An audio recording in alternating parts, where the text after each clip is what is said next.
Dnes vás pozývam na akciu Reštart G6.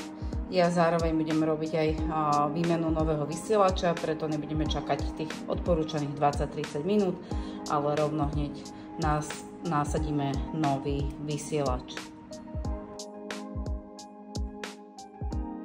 Ako prvé odporúčam, keď robíte výmenu, najskôr si dajte sprchu, lepšie pôjde náplasť dole. Moja náplasť je tu už 10. deň, presne minulý týždeň v piatok som robila reštart, takže opatrenie odlepím.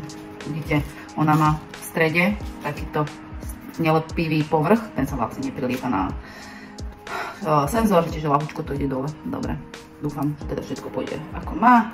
Pre tých, čo teda nemajú skúsenosť, vezmeme si malý prúžok od namerania cukru glukomerový, alebo teda takto jemne dokola podobereme senzor.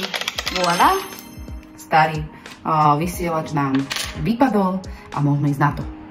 Poďme si napárovať nový vysielač. Dáme párovať nový. Najskôr musíme zadať kód vysielača. Ten ja si pamätám, takže dávam, že zadať manuálne. To je moje číselko.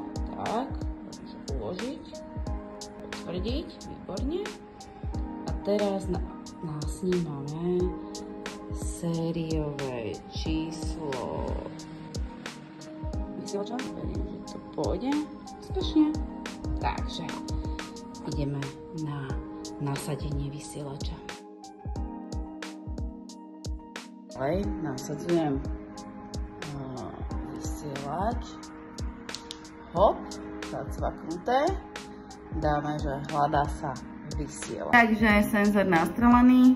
Mám tu krásne opálené koliečko po minulotýždňových behoch aj po včerajšku. Dobre, takže už iba záverečná časť.